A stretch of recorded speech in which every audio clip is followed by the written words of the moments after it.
1995 ની અંદર પહેલી વખત ઓબીસી પ્રદેશ પ્રમુખ બનાવવામાં આવ્યા હતા. અલગ પ્રકારનું બ્લેન્ડ બનાવી અને વોટ બેંકને ફરીથી અંકે કરવાનો પ્રયત્ન કરવામાં આવી રહ્યો છે.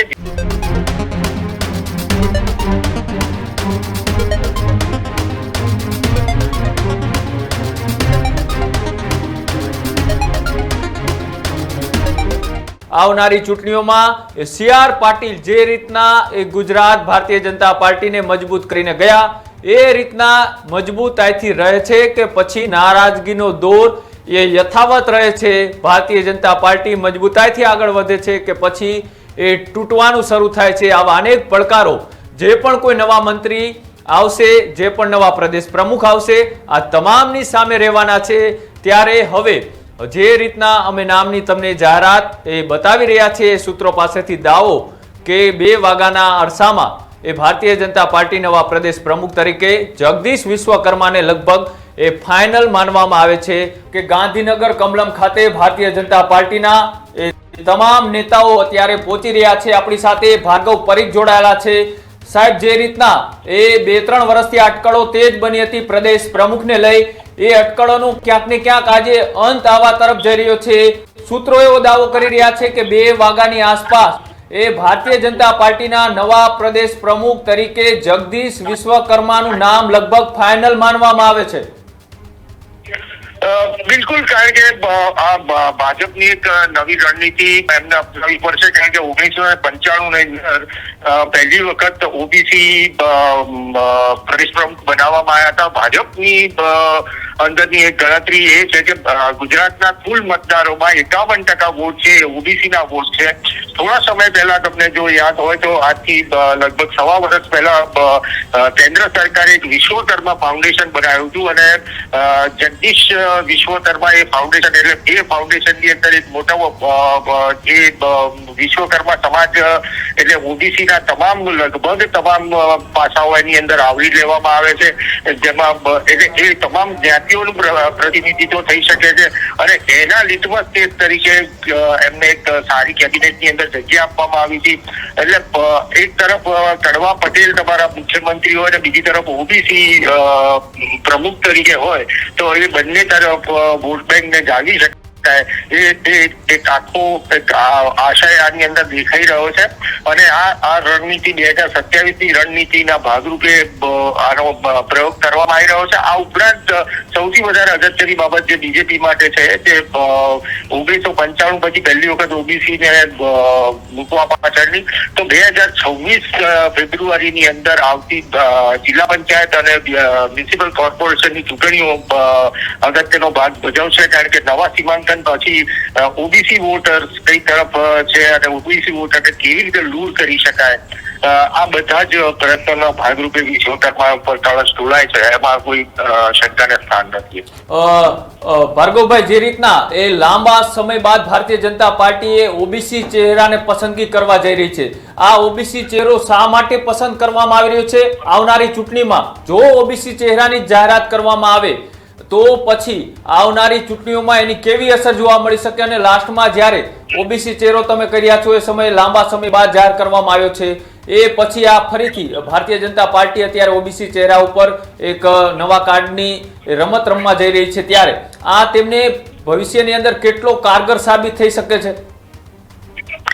બિલકુલ, ભવિષ્યમાં કારગર એટલા માટે સાબિત થઈ શકે એમ છે કે તમે 1995 પછીનો આખો ટ્રેક રેકોર્ડ બીજેપીનો જુઓ તો મોટા ભાગે પટેલ નેતાઓ ને સ્થાન આપવામાં આવ્યું હતું અને સૌરાષ્ટ્રને સૌથી વધારે પ્રાધાન્ય આપવામાં આવ્યું હતું. માત્ર વિજય રૂપાણીને એક જૈન તરીકે વાત કરો તો લગભગ તમામ જેટલા પ્રદેશ પ્રમુખો આવ્યા છે તે બધા પટેલ કોમ્યુનિટી અને લેઉવા કોમ્યુનિટી સાથેના હતા. એટલે 57 સીટ એવી છે કે જે તમને ગાંધીનગરનો રસ્તો સીધો દેખાડે. 2012 ના સીમાંકન પછી પરિસ્થિતિ બદલાઈ ગઈ છે. 2012 ના જે નવા સીમાંકન આવ્યા એના પછીની બદલાયેલી પરિસ્થિતિમાં ઓબીસી જે છે તે ઓબીસી ના વોટર્સ લગભગ 51% જેટલા વોટ થાય છે અને એ 98 સીટ ઉપર પ્રભાવિત થાય છે. હવે ઓબીસી ની વોટ બેંક છે એ પહેલા પરંપરાગત રીતે બીજેપીની વોટ બેંક નથી, કોંગ્રેસની વોટ બેંક રહેલી મૂકેલી છે અને 41% આસપાસના જે વોટ છે એની અંદરથી 30% જેટલા વોટ જે એન્ટી બીજેપી જાય છે એ ઓબીસી માંથી જાય છે. હવે ઓબીસી માંથી જયારે આ વોટ જતા હોય ત્યારે આની અંદર એ વોટને અંકે કરવા બહુ જરૂરી છે. જો 2022 ની ચૂંટણીને તમે જુઓ, આ પહેલા ઓબીસી ના નેતા તરીકે ખુદ નરેન્દ્ર મોદીએ મુખ્યપ્રધાન તરીકે પોતાની જાતને મૂકેલી હતી. એ પછીનું ઇલેક્શન તમે 2017 નું ઇલેક્શન તમે જુઓ તો 2017 ના ઇલેક્શન ની અંદર કોંગ્રેસ બીજેપીને મોટો ફટકો પડ્યો હતો. લોકો ભલે એમ કહેતા હોય કે પટેલ આંદોલન એકમાત્ર કારણ હતું, પણ એની સામે ઠાકોર આંદોલન ઓબીસી નું પણ હતું. એને પણ આપણે ભૂલવું ના જોઈએ. અને આ બે બાબતો ઉપરાંત ત્રીજી બાબત એ થઈ કે એ પછી નોન કોન્ટ્રોવર્શિયલ ચહેરા તરીકે અને મહારાષ્ટ્રના રાજકારણની અંદર પોતાનો સિક્કો જમાવવા માટે પાટીલને અહીંયા આગળ મૂકવામાં આવ્યા હતા. પણ જે વોટનું ડિવિઝન થયું છે એ આપ ઓવેસી અને કોંગ્રેસની વચ્ચે વોટનું ડિવિઝન થયું છે. એન્ટી બીજેપી વોટ ઓછા નથી થયા. તો એન્ટી બીજેપી વોટ્સને ફરીથી ઇન્ટેક્ટ કરી શકાય અને વિશ્વકર્મા ફાઉન્ડેશનની જેટલી બી સ્કીમ છે એ સ્કીમ કેવી રીતે નીચે સુધી જઈ શકે એ બધા જ પ્રયત્નો એની અંદર થશે. એટલે વિશ્વકર્મા ફાઉન્ડેશનનો મૂળ આશય હતો કે દરજી, કુંભાર, જે 13 તાસળીમાં જમવા વાળો વર્ગ છે અને 13 તાસળીનું રાજકારણ કહે છે, એ 13 તાસળીનું રાજકારણ આની અંદર રમવાનો બીજેપી દ્વારા પ્રયાસ થઈ રહ્યો છે. જે રીતના એ હવે એક બાજુ જો એ પાટીદાર ને મુખ્યમંત્રી ઓબીસી ને પ્રદેશ પ્રમુખ બનાવવામાં આવે, આ બંને ચહેરાઓ એ સૌરાષ્ટ્ર સિવાયના છે, તો સૌરાષ્ટ્રમાં ભારતીય જનતા પાર્ટીમાં નારાજગીના સૂર ઉઠશે? એ શક્યતાઓ બહુ ઓછી છે, કારણ કે તમે જુઓ કે સૌરાષ્ટ્ર સિવાયના ચહેરા તો 1995 પછી પહેલી વખત સૌરાષ્ટ્ર સિવાયનો ચહેરો મૂકવામાં આવે તો CR પાટીલ દક્ષિણ ગુજરાતના. દક્ષિણ ગુજરાત 1995 કાશીરામ રાણા એક પ્રમુખ હતા. એના પહેલા ઉત્તર ગુજરાતથી બીજેપીના પ્રમુખો આવતા હતા, જેમ કે શંકરસિંહ વાઘેલા હોય કે પટેલ હોય, આ બધા ઉત્તર ગુજરાતના હતા. તો એ પછી સૌરાષ્ટ્ર તરફ ગયું. તો સૌરાષ્ટ્રની અંદર લેઉવા પટેલને અંકે કરવા માટે હવે ફરીથી જયેશ રાદડિયાને ઉપર લાવી રહ્યા છે. સહકારી ક્ષેત્રની અંદર બહુ મોટા પાયે કામ કરી રહ્યું છે બીજેપી. તો આ બધા જ પરિબળોને મિક્સ કરવામાં આવી રહ્યા છે. એટલે એક અલગ પ્રકારનું બ્લેન્ડ બનાવી અને વોટ બેંકને ફરીથી અંકે કરવાનો પ્રયત્ન કરવામાં આવી રહ્યો છે, જેથી કરીને જે 41% જે વોટ છે, હવે તમે આ આખી પરિસ્થિતિને સમજવા થોડી જુદી રીતે સમજીએ તો નવી જે મ્યુનિસિપલ કોર્પોરેશન જાહેર થઈ અને એની ચૂંટણીઓ 26 ની અંદર યોજાવાની છે, ફેબ્રુઆરી 26 ની અંદર. એટલે અડધો અડધ ગુજરાત, તમારી 17 મ્યુનિસિપલ કોર્પોરેશન થાય એટલે અડધો અડધ ગુજરાત અર્બનાઇઝેશનમાં જતું રહે.